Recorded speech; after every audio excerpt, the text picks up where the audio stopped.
এইভাবে প্রলেপ তৈরি করে লাগালে অনেক পুরনো হাঁটুর ব্যথা, গাঁটের ব্যথা একদম কমে যায়। তো তোমরা দেখতে পাচ্ছ এটা কী গাছ? হ্যাঁ, এটা আকন্দ ফুল গাছ। আমি কিছুটা আকন্দ ফুল নিয়ে হামানদিস্তায় থেতো করে নেব।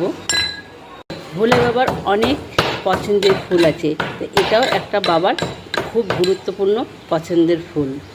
আর সেই ফুল দিয়েই তৈরি করব আজকের একটা গাঁটের ব্যথার ঔষধি। তোমরা অনেকেই এই সিস্টেমটা জানো, কিন্তু যারা জানো না আজকে তাদের জন্য এই ভিডিওটা।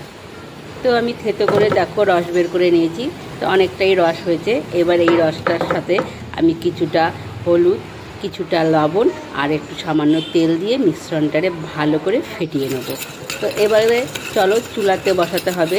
এবারে চুলাটা জ্বালিয়ে নিলাম, জ্বালিয়ে নিয়ে এটাকে ভালো করে একটু, বেশি না 2 মিনিট গরম করে নিতে হবে। দেখো গরম হয়ে যাবে, ঠিক একটু এরকম লেগে লেগে যাবে, তখন এটাকে সুন্দর করে নামিয়ে নিতে হবে। একদম ফুলে রেডি হয়ে গেছে আমার।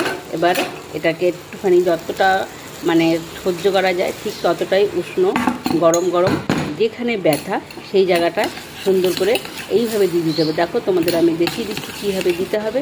ঠিক এইভাবে হাতের মধ্যে হোক কি পায়ে, যেখানেই তোমাদের ব্যথা হোক, এই প্রলেপটারে সুন্দর করে এটা দিয়ে দেবে। দিলে দেখবে যে কিছুক্ষণের মধ্যে বেশ অনেকটাই আরাম পাচ্ছ, আগের থেকে অনেকটা ব্যথাও কম আছে। ঘরোয়া টিপসটা যদি তোমাদের পছন্দ হয়, ভালো লাগে, অবশ্যই লাইক কমেন্ট করে পাশে থাকবে বন্ধুরা।